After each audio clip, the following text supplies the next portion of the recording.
Did you get them down, Mila? What? Did you get them down? I got one asleep and one still with me. The younger one is asleep. I tell you, honestly, Mila, my daughter and her two grandchildren, came to live with us out in California for a year when the grandchild was about 2. Yeah. And one night she just had the world's worst time putting him to bed. And so she got him to bed finally. And then she came out just to have a glass of wine. And this little boy comes just with his arms open like this. It's like you would think, aren't I the best thing you ever want to see in the world? Yeah. Obviously, it wasn't. He's telling you his name is David. Hi, David. How are you doing? Is he good? Yeah. Did you tell me to get a new duck? What a new duck? We got a new duck yesterday. You got a new duck? Yeah. Ah. It's his duck, not the family's duck. It's his. Okay. Well, hey, absolutely. God bless you, Mila. Oh, we have 4.5 acres, 2 dogs, 2 ducks, a half-acre size pond on our property. It's not. Well, Mila, if I had a duck, there would only be one reason why I would be raising that duck. You? Eggs? No. Hey? Girl, your property sounds like my house. Well, I have 2 dogs, a cat, and I have 5 reptiles. we had so- a duck before kids, and My duck. her name was Moose, and she wore a diaper, and she lived inside. And she was like a dog. She was literally like another dog.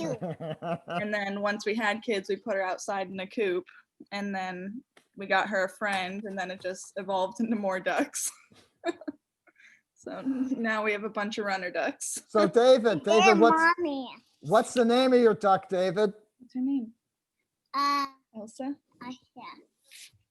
Elsa. Her name Asha. Elsa? Yeah. Ah, that's a great name for a duck. My name Asha. David, do you know there's a hotel in Memphis? There's a hotel in Memphis that has a whole family of ducks that live on the top floor. Oh, yeah. And every day, My baby have one size. His babies have to live outside. well, these ducks live inside a hotel called the Peabody Hotel. And Yeah. every day they ride down in an elevator and they walk in a row through the lobby of the Peabody and out the front door each and every day. Isn't that crazy? Yeah. The entry. And then one the door. And they walk out the door. Yeah. Yep.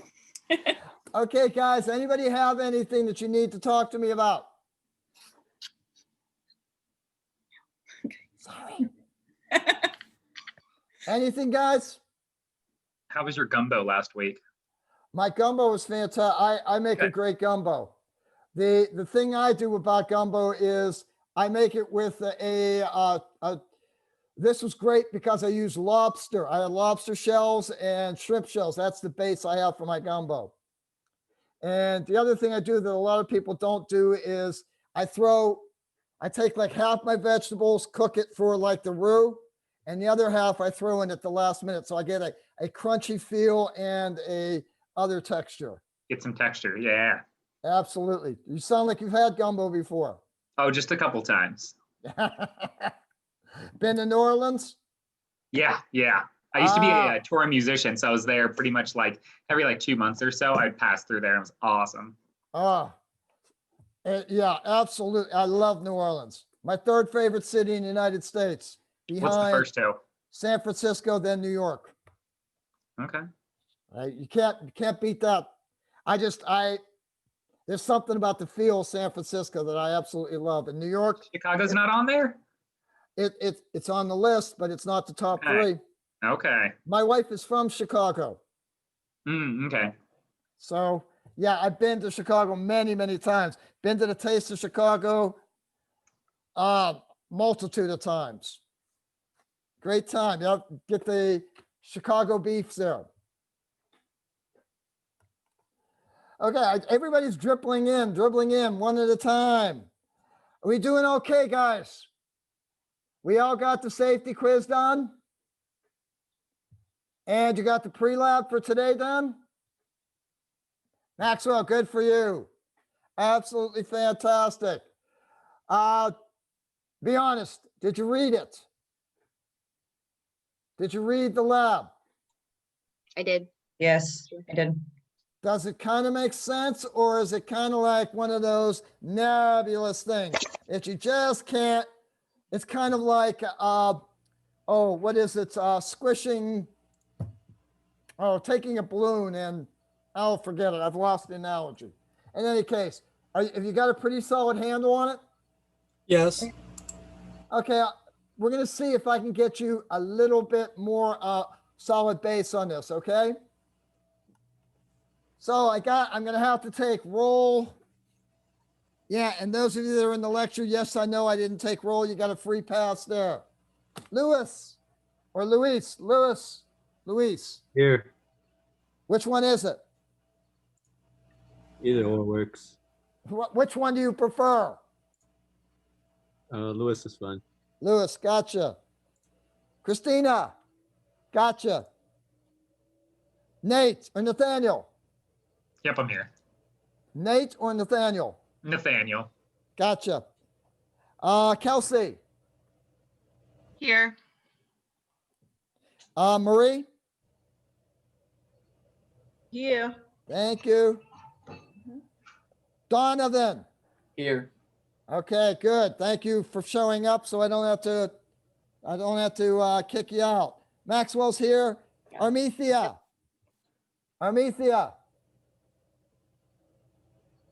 Armethea going once. Armethea going twice. Neela? I'm here. I hear. I'm sorry, we're watching the Queen, like Cars. Kaylin? I'm here. Thank you. Elizabeth? I'm here. Malin? Here. Jordan? Here. Mariah? Here. Aaron? Here. Michael? Here. Sheridan? Here. Did I pronounce that right? Yeah, you did. Mila's here. And her son, Alec. Here. Brian? Here. Jessica? Here. Sarah, I saw. Alexis? Here. And Andrew? I saw Here. Andrew. Okay. Ladies and gentlemen, hopefully we're going to get out of here in less than an hour. I can't promise it, but this is my goal. Just for your good to know. Well, not for your good to know. I was just diagnosed with prostate cancer today. Okay?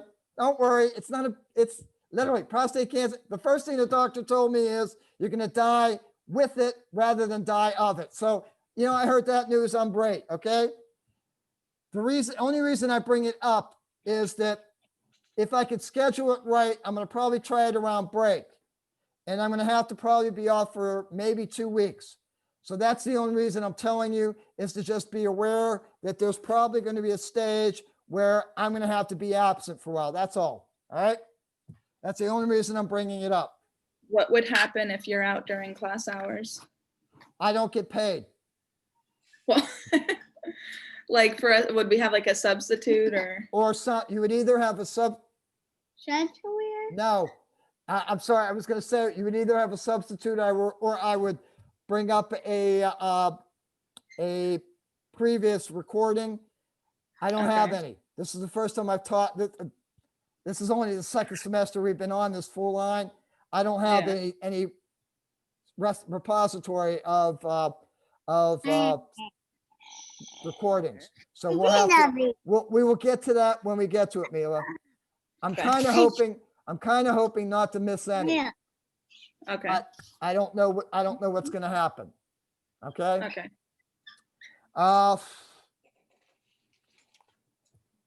Okay. So we are getting into this. Oh, you can't see anything, can you? Can I ask a question really quick? Absolutely.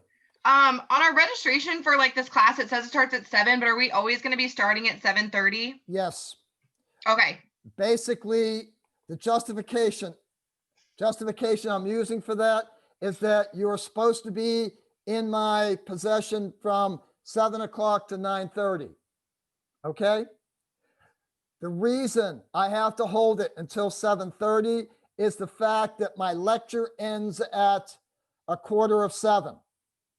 And sometimes, especially when I've been having my office hours beforehand, when the class goes about an hour and 45 minutes, what happens is that takes longer to upload the recording.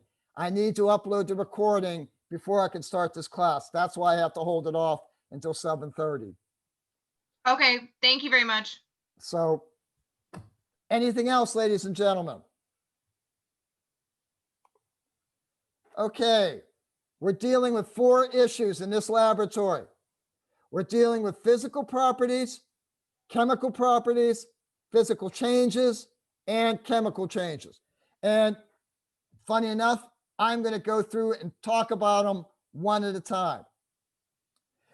When we're dealing with a physical property, what we're dealing with is a characteristic, a trait of that particular substance. This means we can be talking about something that the substance smells, if the texture of the substance, the fact that it is at room temperature, it's a liquid, a gas, or a solid, the fact that you can see the color of it, all these things are different traits of that particular substance. It's really what defines it. We use physical properties. These are really the only things we can use. We use physical properties to determine what the substance is. Now, if we're looking at a piece of paper, we know this to be a piece of paper because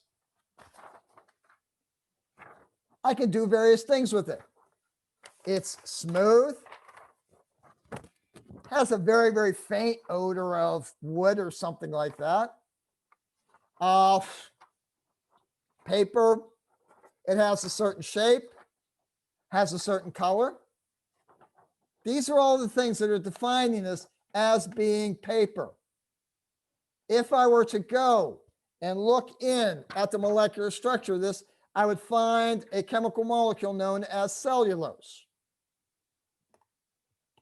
Now, if I change something, and guys, you have to be aware of the English that's being used here. A change involves literally doing something to something. A property has the ability to do something. So I have paper. One of the properties of paper, I can fold it. I've now changed the paper. That is a physical change. On the other hand, this other piece of paper can be folded. Are you understanding the English differences there? This paper can be folded. That's an example of a property of paper. I folded this paper. That is an example of a physical change. Bottom line though, even though I've changed this physically, it's still paper. I could change it in another way. I can rip it apart.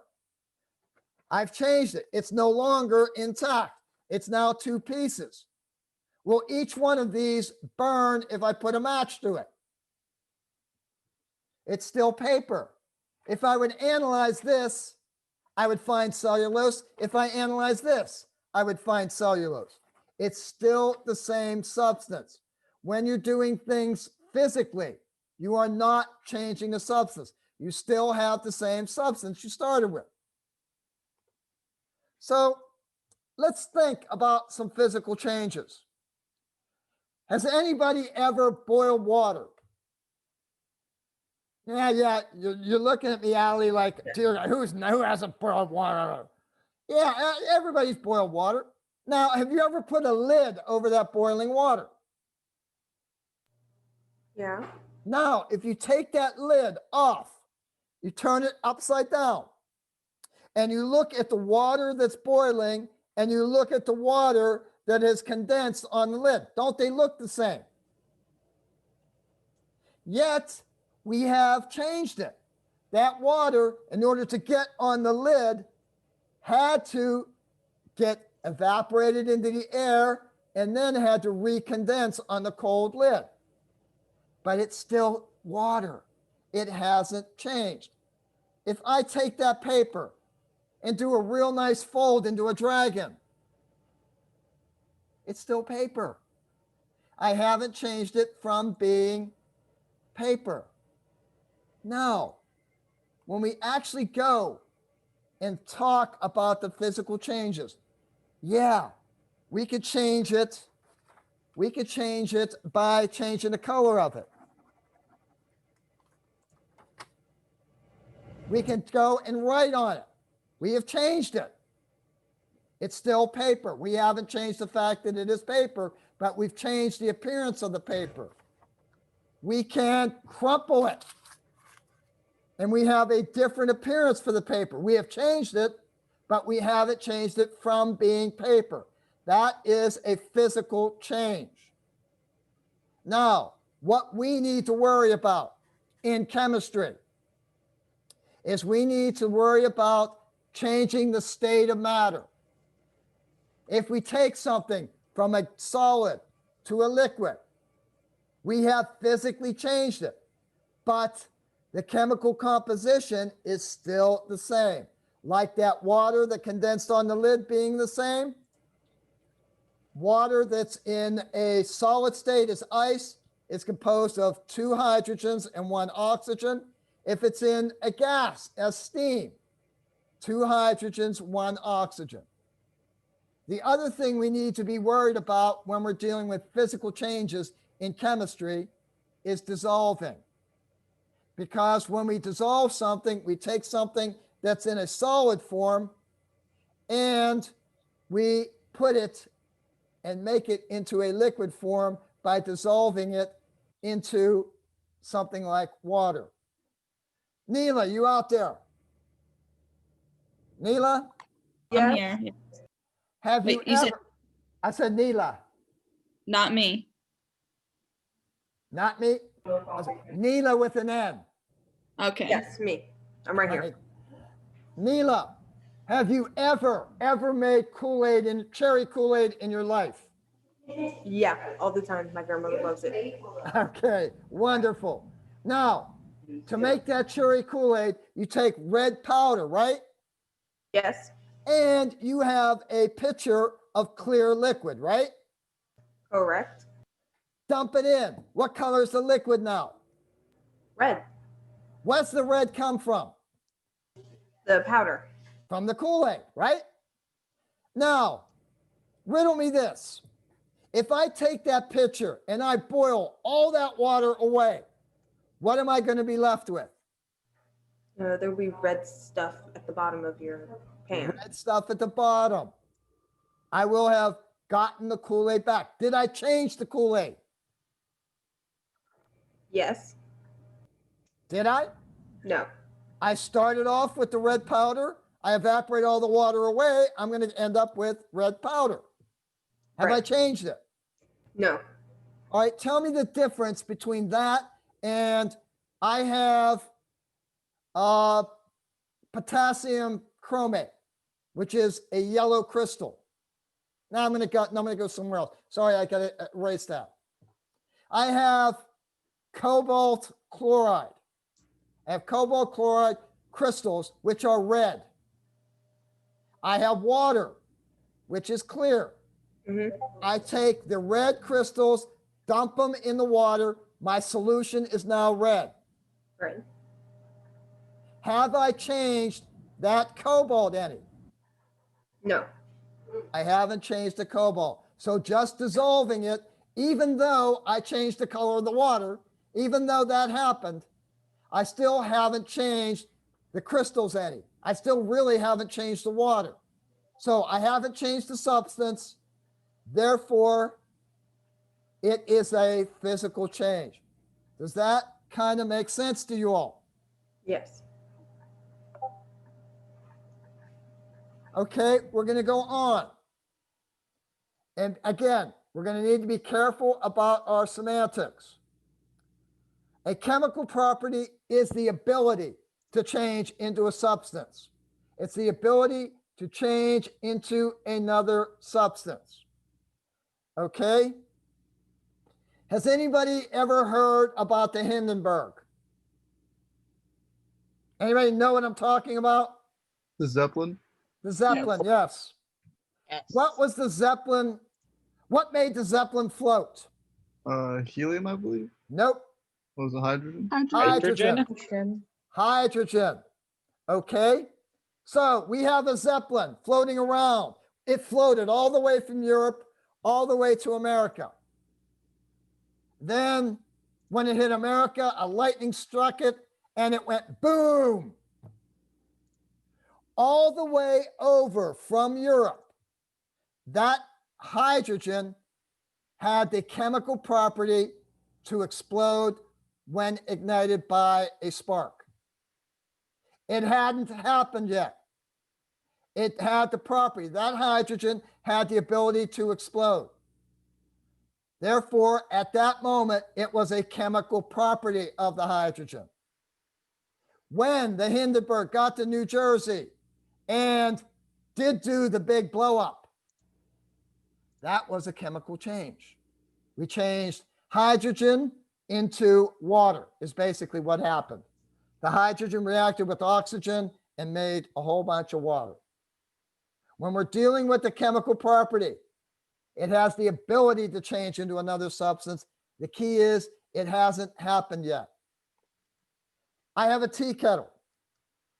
I have a tea kettle on the left. I just recently polished it. It looks nice, bright and shiny. But I know if I leave that out for any length of time, that tea kettle is going to look like the one on the right. It's going to tarnish. The fact that the copper kettle has the ability to tarnish means that we have a chemical property. Once it's happened, we have a new substance. That blue stuff that's around there is different from copper. The copper's changed into the blue stuff. We have changed the substance. Since we have changed the substance, we have undergone a chemical change. You have to understand, in a chemical change, the original substance has made new stuff. We have new stuff that's been made when we have a chemical change. Now, riddle me this. We look at the beforehand stuff. We look at the beforehand. We have bright brown metal, okay? That's how we're observing. We're looking, we're seeing what happens beforehand. Then we let it sit out. And we let it sit out, and we let it sit out. We look at this thing a month later, and it looks like the stuff on the right. It's got all these blue things on it. Now, copper brown color.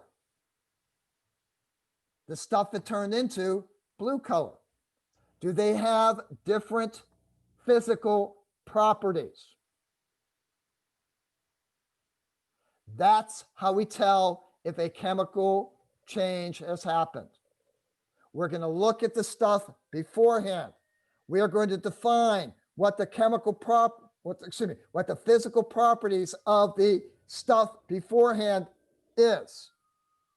Then we're going to mix the stuff together, and we're going to look at what we are mixing, and we're going to determine if there are any new properties. If we detect new properties, then the new properties must have come from a new substance. This is the deductive reasoning we're using. So if we have a change in the physical properties, understand, I am not saying physical change. I'm saying if we have a change in the physical properties, then we have a chemical change. Has anybody ever visited Florence?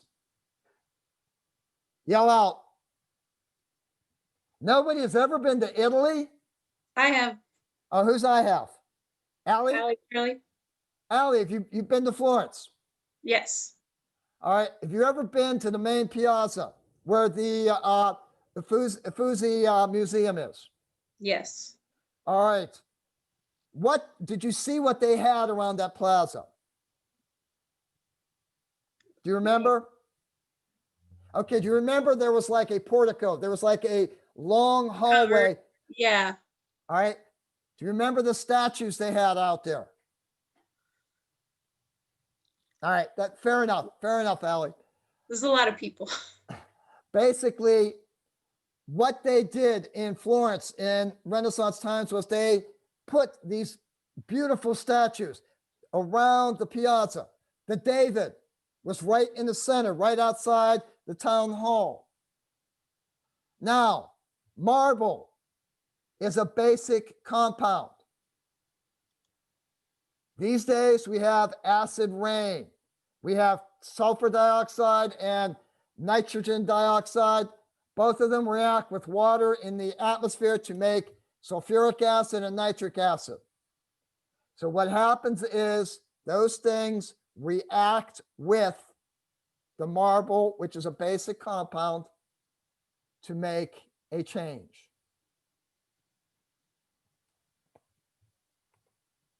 Other example, Maxwell, you out there, Maxwell? Yes, I am. What does steel look like? It's a shiny silver color. All right, guys, this is a cue, all right? If you have to guess the color of a metal, guess silvery or bronze-like, brown or silvery. You're going to be right. You got a 50-50 shot at this. All right, steel. Maxwell, is it fairly dense? Yes, it is. Okay, so we have the properties of steel before we start. Properties of steel are strong, silvery, dense. Maxwell, have you ever seen rust? Yes. Describe it. It is like a reddish brown color. Typically, if you rub your hand against it, if it's real rusty, it will break apart in your hand. It'll flake away. Mm-hmm. Okay. Yes. Are those different properties than steel was originally? Yes. So if you look at a piece of iron that's left out, you can notice what it was originally. Now we have different properties. Yes. Chemical change. Let's see. Michael, you out there, Michael? Yeah. Michael, do you have jeans? Yeah. What color are jeans? Denim, like dark blue, light blue. Dark blue, okay. Michael, have you ever seen anybody pour bleach onto jeans? Yeah. Well, I mean, I've accidentally bleached my own jeans. Ah, great. Absolutely. We have a first-hand account. Wonderful. Michael, when you put that bleach on those blue jeans, what happened? It changes like the color of them. to white, right? Yeah. So we have a property, they were blue, now they're white. Chemical change? Yeah, because it's not its original form. It's not, it has different physical properties now than it did before. This is how we're going to look at these experiments, and this is how we're going to make the determination as to whether it is a chemical change or a physical change. Now, guys, if you don't have it with you, what I want you to do from now on is to copy out the lab manual. It's not too much for me to ask. If you have copied it out, you're going to notice on page 3, you're going to notice a list of things that occur that go from A down to O. Are we seeing that, guys? These are your choices of things to enter for the individual reactions. If you think that the liquid changed color in your particular reaction, it was one color to begin with, you mixed them together, it turned to a different color. If you think that was true, then you would put down A for that experiment. If you thought that there were bubbles coming up, you would put that. Now, I want you to go to page 9. Page 9 is a page that has a whole bunch of chemical reactions on it, and at the very bottom of it, there is a data table there. Are you seeing that, guys?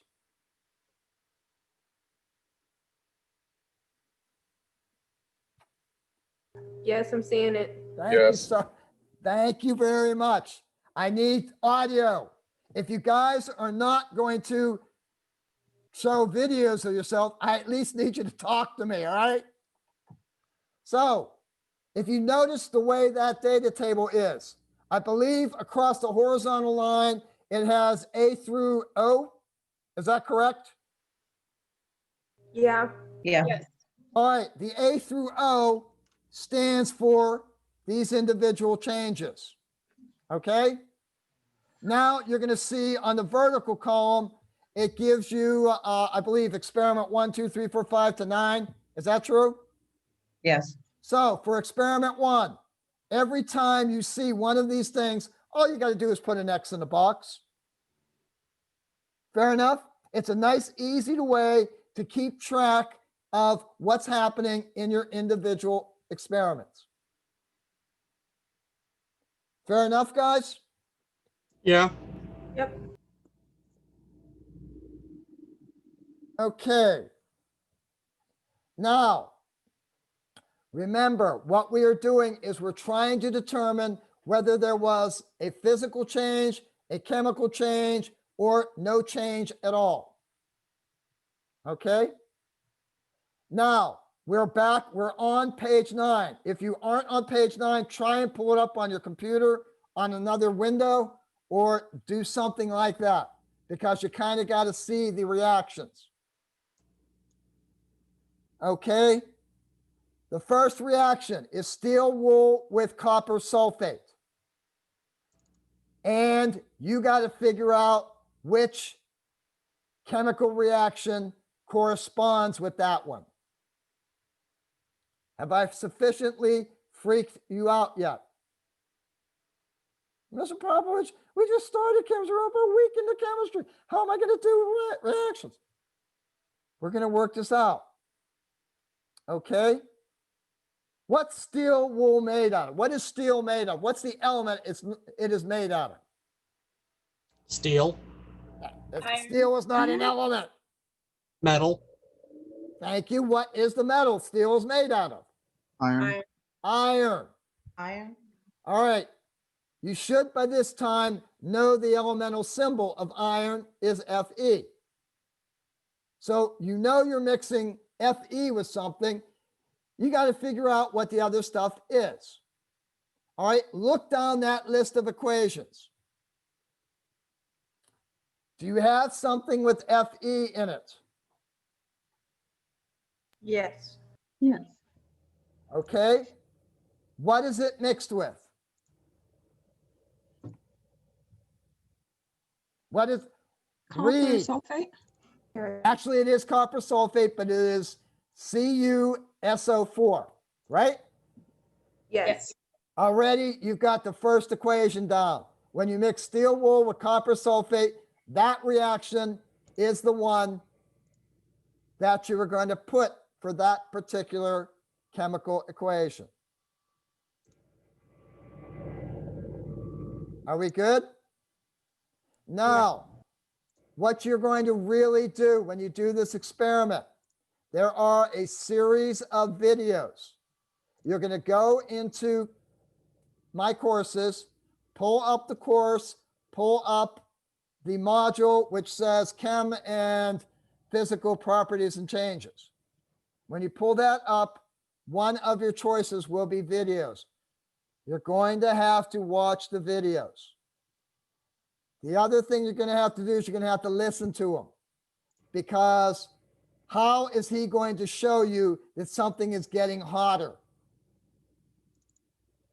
He's going to be able to, he'll be there kind of feeling the test tube and say, oh, this is getting hot. So that's how you're going to know certain things. So you got to be aware audioly as well as visually. Now, what he's going to do is he's going to display. You're going to see what steel wool looks to begin with, and you're going to see what copper sulfate looks like to begin with. Overall reaction should look something like that. That is a balanced chemical equation. And this slide, this PowerPoint is already uploaded. All right, now let's think about this. Andrew, what does iron look like?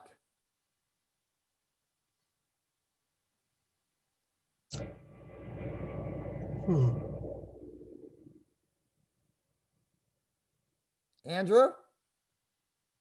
I don't know is a perfectly good response. I don't really know off Okay, the top of my head. That's fine. That's fine. Mariah, do you know what steel looks like? I'm assuming like a I'm sorry. silver color, but I don't really know. Okay, we'll go with that. Mariah, we're going to go with that. It is a silver color. All right, Mariah, do you know what copper looks like? It's like a bronzes. Okay, it's brown. All right, now, when you look at a chemical reaction, you have this arrow, and this arrow means makes. Okay, you mix iron with this solution and you make this stuff. So Mariah, what are you saying you make? Iron sulfate and copper. And copper. Okay, what color did you say iron was? Like a silver. What color did you say copper was? Like a brownish bronze. So Mariah, if you had a chemical reaction, what would you observe? The colors changing? You would observe the brown color starting to form. Does this make sense to you? Yeah. All right. Now, when you look at the copper sulfate solution, all right, you're going to see a blue solution. All right. You get a blue solution for copper sulfate. Iron sulfate, pretty much colorless. It may have a slight yellow tint. This is what you're going to observe. So if copper sulfate is blue and iron sulfate is clear to yellowish, somebody tell me, what do you think you're going to observe if the reaction goes? Green. Chemical change. Green color. Green. That would be the logical thing, that you would think that it would be a green color. That's not quite what happens, because this is so much weaker than the blue. Okay?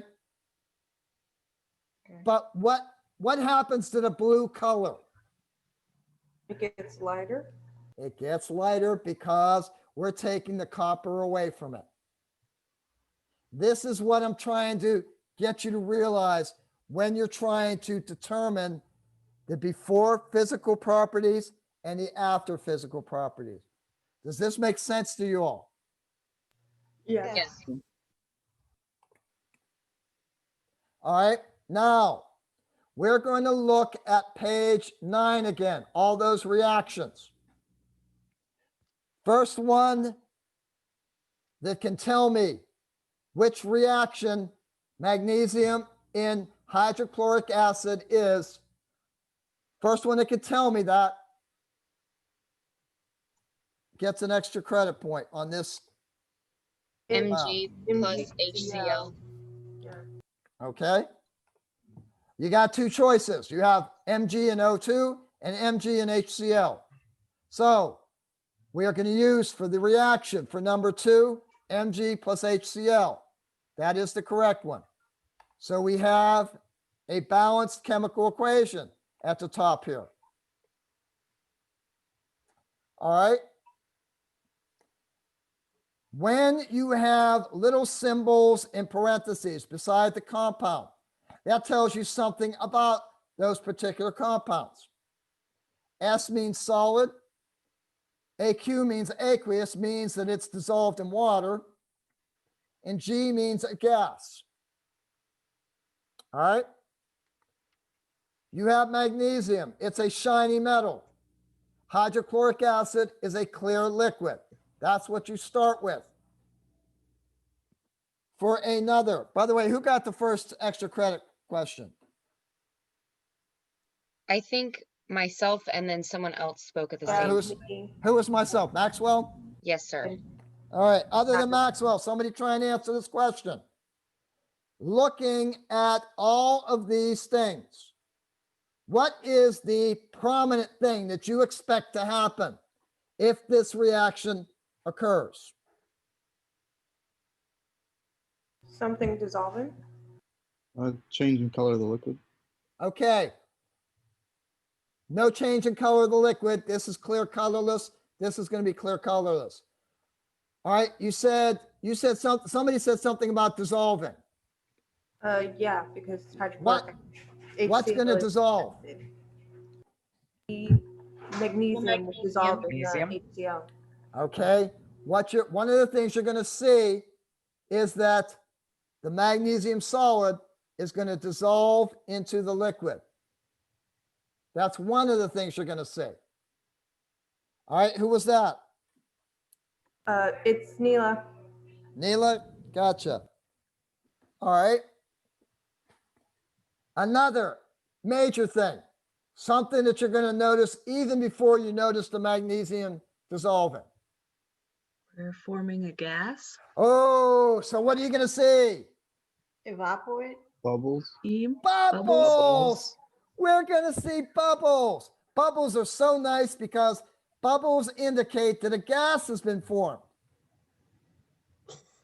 Does HCl when it's in water? Do you see bubbles? No. This is a metal. Does it have bubbles? No.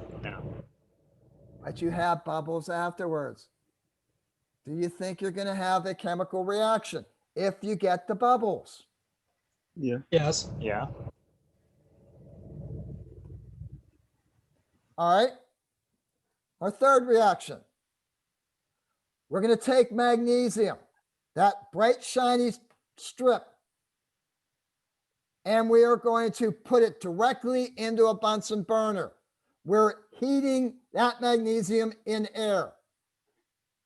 What do you know air to be made out of? Oxygen. Oxygen. Okay. Hydrogen. So just keep that in mind. Look at that series of equations. You're heating magnesium in air. Which equation do you think you're going to use for number 3? Mg plus O2. Mg plus O2. These two guys react to make magnesium oxide.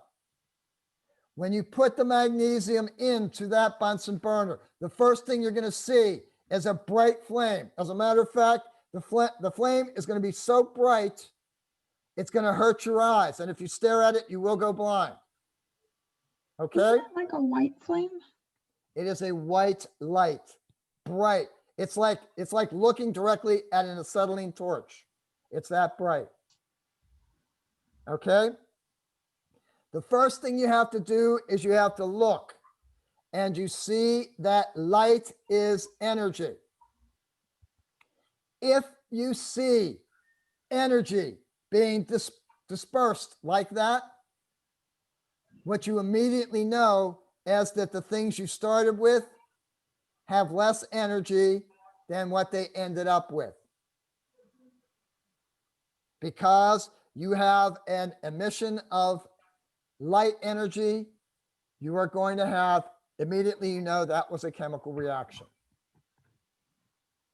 Next thing, what I want you to do in the experiment, you're going to see the magnesium. It's going to be bright silver. I am hoping he shows you the very end of that magnesium strip after it's been pulled away from the flame. I want you to notice what is on the very end of that strip and make the determination as to whether there was a chemical reaction or not. Are we good, guys? Yes. Yep. Yes. All right. We have water experiments.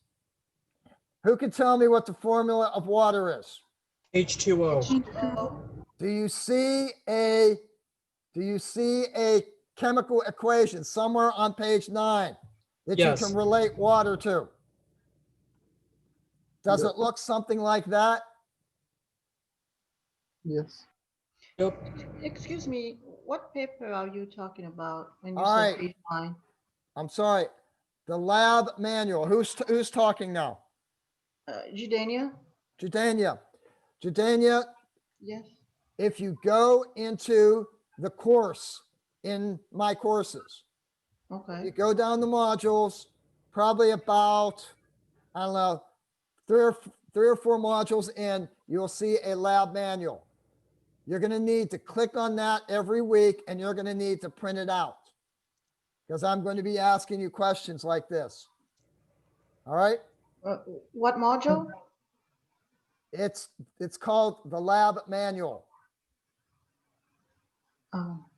Click on that and you will get a prompt to click on a prompt in the main space, and that will pull up your lab manual. Okay, it says lab practical? No, not lab practical, lab manual.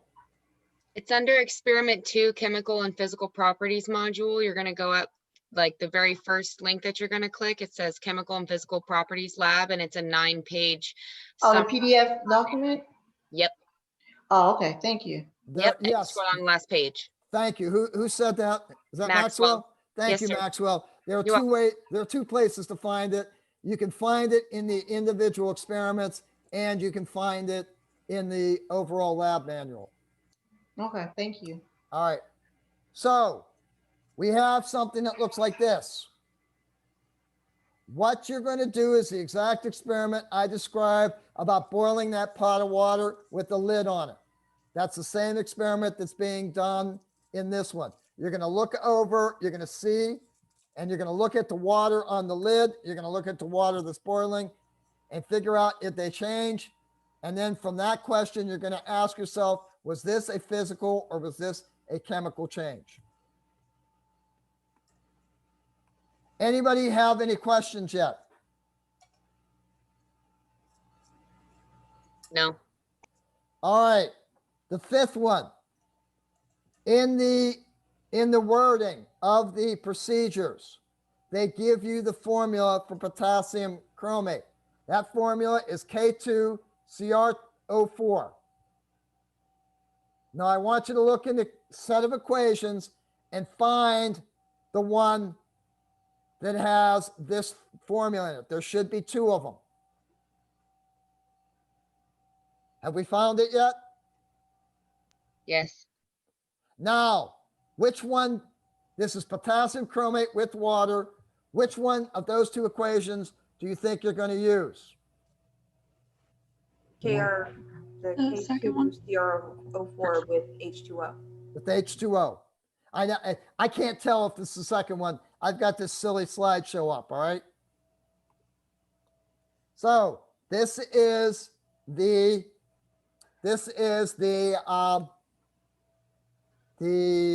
correct equation.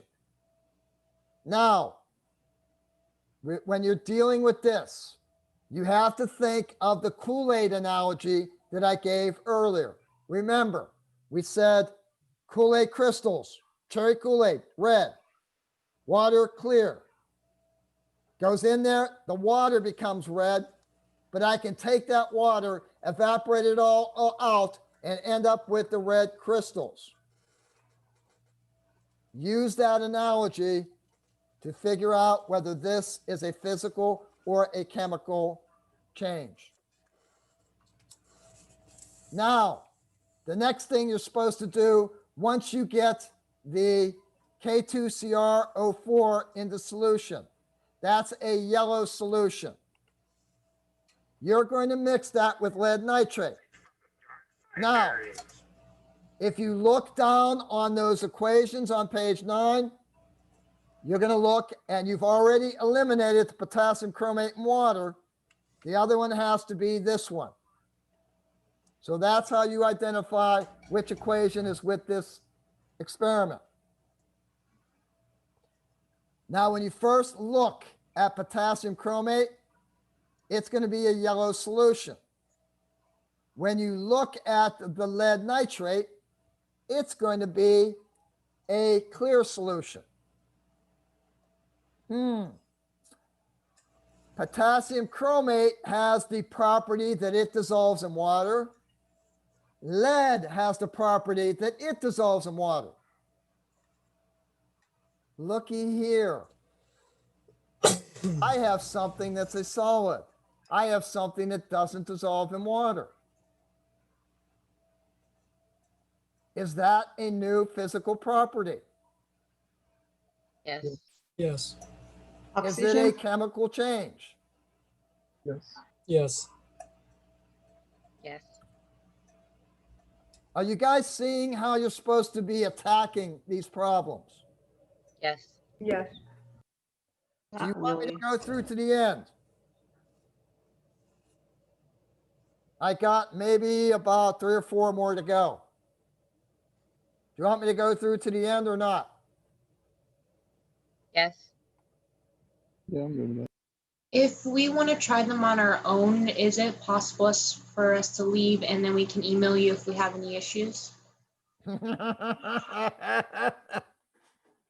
Okay, what you're saying is you want to be on top of the bridge and you want to tie the bungee cord once around your ankle, and you want to be able, as you're heading down and as you hit the very end of the bungee cord, you want to be able to say, can I have you retie this a second time?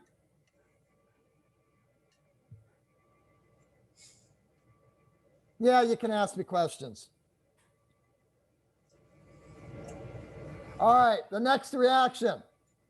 We have sodium hydroxide and hydrochloric acid. You know the formula of hydrochloric acid because you reacted it with magnesium earlier. Just from that information, do you have enough to tell me what the equation is for this experiment? Yes. What is it? NaOH plus HCl. You're good. All right, in this particular experiment, what happens is you take sodium hydroxide and you squeeze maybe 10 drops into a test tube.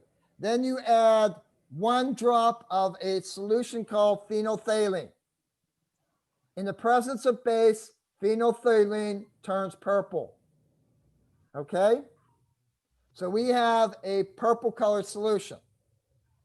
The next thing it tells you to do is to take the HCl, add it dropwise. When you add it dropwise, the purple color goes away. Then I believe it tells you to take the sodium hydroxide again, put that back on top and add it dropwise, purple color comes back. Are we having a change of property? No. How can you say that? The color's changing.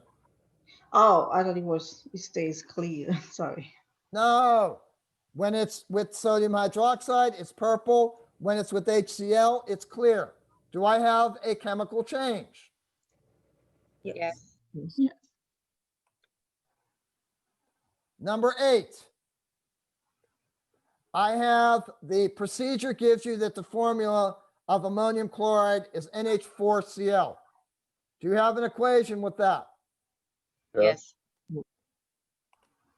Does it look something like that? Yes. Yes. All right. Now, you got to think about what's happening here. You take ammonium chloride and you add it to H2O and you feel the test tube. It starts to get colder. You have to be careful. Yes, there is an energy change. And I told you before that an energy change is indicative of a chemical reaction. But you can also get energy changes from dissolving. What am I adding here? Heat, boil. I'm not Water. heating it. What two things am I adding together? Water and Water. the NH4Cl. Ammonium chloride. What does it sound like you're doing to the ammonium chloride? Mixing. Dissolving it. Dissolving it. Diluting it. Dissolving it. You're not diluting it, you're dissolving it. What did we say about dissolving? What did we say whether it was a physical change or a chemical change? It's a physical change. You can change. boil it off. So even though you got a change in energy, that energy is due to the fact that you need to put energy into ammonia chloride to get it to dissolve. By the way, if you are interested, if you've ever been to a hospital with a broken bone and you get the nurse that slaps that plastic bag, puts it on your ankle, and it starts to get cold, this is what they're doing. How many of you have done the volcano experiment in your lifetimes? I have. I have. All right. Now you have the formula for bicarbonate is given to you. And also you know that it's vinegar. You have the formula for bicarbonate. You're going to have to figure that out and find out which equation. You've got 2 left. You got a 1 and 2 shot, guys. Now, those of you that did the volcano experiment, what was a prominent feature of the volcano experiment? What did you notice? What happened? The fizzing reaction of the vinegar. Of the mixture. Bubbles. Yeah. Bubbles, lots and lots of bubbles. Right? Vinegar. Does vinegar have any bubbles in it? No. No. Baking soda, the stuff you put in the back of your refrigerator, does that have any bubbles in it? No. Yet, when you put these two things together, you make a new property of a gas. Is this a chemical change? Yes. Yes. You're also asked to do one more thing. You're asked to put the vinegar and the bicarbonate together. It's going to go up, then the bubbles are going to die down. Then what you are going to be asked to do is you're going to ask to be taken a stick. You're going to ask to light it and put it in the air above where the reaction is. It goes out. Why does the lit stick go out? The reaction's giving off CO2. The reaction's giving off CO2. The CO2 is driving all the oxygen away from on top of the liquid. Flame goes out because it doesn't have any oxygen. Last experiment. You've got this big old compound there called ammonium carbonate. The experiment makes you take, this stuff is a white powder.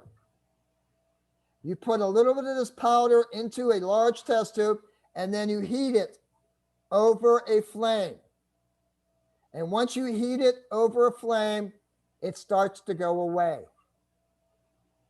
It's almost like it's evaporating, but it's not really evaporating, because what you're going to do with this experiment is you're going to take a piece of litmus paper. Litmus paper turns blue in the presence of a base. You're going to put a drop of liquid on that, and you're going to put this in the air above where this compound is being heated. And the litmus paper turns blue. So basically, what you have is you have this reaction right here occurring. You're making ammonia. If you would smell this thing, it would smell like hair dye. You're making ammonium, which is what's making the litmus paper turn blue, and you're creating carbon dioxide and water.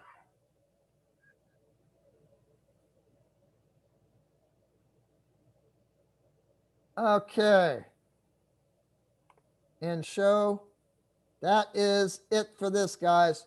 And I believe that this PowerPoint has been uploaded already to your module. It has. Finest kind. Thank you. Matt, is that Maxwell? Yes, sir. Okay. Now,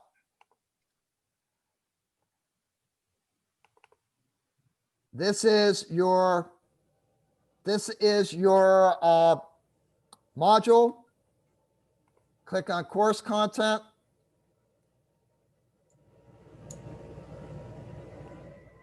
And click down to experiment 2. And in experiment 2, what's going to happen is you have all of these videos. I think if you click on this one, it shows them all in series. But this is the videos. This is where you're going to be able to observe what's actually happening in the 10 experiments. Then we're going to get down to the actual report. I get into these things a little bit differently than you guys do, but just bear with me. It'll be there in a second.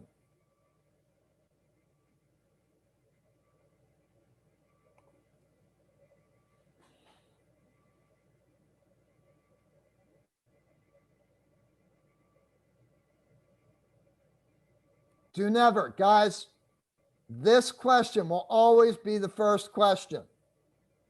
And basically what this has to do with, the way I use this is for giving extra credit points when people are actually doing the laboratory. All right. And basically it's a reward for your doing the experiment exceptionally well.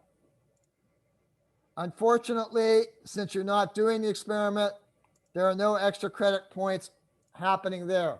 But yet, as you heard tonight, I am offering extra credit points by asking questions. So don't ever pay attention to this, the first question. All right. Second question. Simple thing. It's going to say Fe and CuSO4. Figure out which experiment this is from. Figure out whether you said that this was a physical change or a chemical change. Then you are going to have to go down and pick the correct equation. But I'm not so worried since I've gone over them all with you, all right? And that's pretty much the next question. You have to list, you have to click on every piece of evidence that supports the answer above. For example, if you observed that the solid dissolved in a liquid, click on it. If you saw that the color changed, the liquid changed color, click on it. Click on everything that pertains. Because guys, you're getting graded. Each answer you're getting graded on. This is worth 20 points. There are that many choices. So you're getting graded on both positive and negative responses. Then you get on to the next equation. Same thing, physical properties, pick out the next equation, and so on and so forth. Any questions about the report itself? Nope. That's all I got for you. Unless you guys have questions, I hope you understand this stuff a little better than when you started. Absolutely. Definitely. Linus Kai. I actually have one question. It is a bit off topic, but it has, my coworker and I got into a bit of an argument. I'm a hairstylist. Is he male? No, it's a woman. Oh, I'm a hairstylist, and obviously we, do chemistry on a daily basis when it comes to hair coloring and perms and stuff like that. God bless you. God bless you with that. I wouldn't touch that stuff, and I'm a chemist.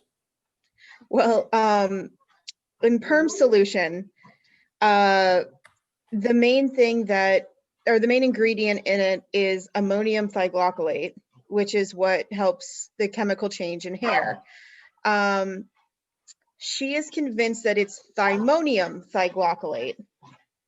And when you look on the side of the packaging, it does not specify whether it's ammonium thioglycolate or thymonium thioglycolate. Is there even a thymonium thioglycolate? Beats the hell out of me. Okay, I figured I would ask. Maybe you would know. Sorry. The only thing I can tell you is to Google it. You can. Okay. I mean, literally speaking, if I was forced to make that answer, I would be Googling it. Okay. All right. Fair enough. There's just so many chemicals out there. I can't be responsible for them all. I understand. Thank you so much. No problem. Anything else from anybody? I had a question, just clarifying the physical and chemical. Isla? No, Allie, right. Yeah. For the physical and chemical changes, just to clarify something, the experiment with the magnesium ribbon and when it. The magnesium ribbon and what? And the hydrochloric acid. I think that was the one. Yeah. Yes. And then he had the flame over the wooden stick and it. You're jumbling 3 different experiments. 3 different ones? Okay. Yes. There are 2 things you're doing with magnesium. One of which you're taking the magnesium and putting it into a test tube with hydrochloric acid in it. Okay, that's one experiment. The second experiment you're doing with magnesium, you are taking that magnesium, holding onto it with metal tongs and putting it directly into a Bunsen burner flame. Okay? The stick thing. Do you remember I told you about the volcano experiment? Yes. All right. For the lit stick, you're supposed to have a partner. The partner is supposed to mix the vinegar on top of the bicarbonate. The bubbles go up, they go back down. Then you take the lit stick and you put it in the atmosphere above the liquid. Basically, what's going to happen is the stick's going to go out. The flame's going to go out. Right. Okay, I guess my question was for the magnesium ribbon over the heat, and it turns into an ashy substance. So if we're relating back to your paper formula and the dissolving, it should still be a physical change then. It's still the magnesium, Okay. but you couldn't Allie, really put it back together is my, what does magnesium look like beforehand? it's a solid silvery substance. Okay. And you saw that there was white powder created, right? Yes. Is white powder have different physical properties than the silvery metal? Yes. Okay. So is that a physical change? It's a chemical change. It's a chemical change. Okay. All right. Make sense? Yes. I think there was maybe some wording in the video where it's, oh, this is dissolving or God something. bless So- Dr. Musgrave. One Yeah. thing you can trust him to do is, all right, first of all, if Dr. Musgrave ever asks you a color question, run for the hills. Because I've had to correct more color questions of his than anything else. And the other things, sometimes he has a different way of wording things. Okay. That has, I think, a lot to do with the basic Australian just perspective. It's like he said Jaguar and aluminium. Yeah. All right. All right. Thank you. Can never trust somebody that says aluminium. Aluminium. Yeah. Take that to your deathbed. Anything else, ladies and gentlemen? Mila, is he asleep yet? No, we're not. We're just being. Let me tell you a word. Let me tell you one word that'll solve all your problems. Whiskey. He's yelling good night. Whiskey. Whiskey Oh, will solve all your problems. First you put 5 glasses in you and then one in him. He'll be awake and you'll be dead asleep. He was asking, he says you're his friend now, and he was asking if you ride horses because of your hat. I do ride horses. He does ride horses, David. Yeah, he rides them. Yes, I have a good friend with 2 donkeys. Absolutely. You hear him? You're his friend now. He's going to talk All right. about you all the time. Good. I'm very, very glad. Ladies and gentlemen, you're only hanging around for your own entertainment right now. I'm going to get All right, him have a good to- night. Have a Good nice night. night. See you Thursday. Take care. Thank you. You're Thank you. Have a welcome. good night. Good Thank night. you. Good night. Good night. Good night. Bye. So long. Farewell. And so there were none.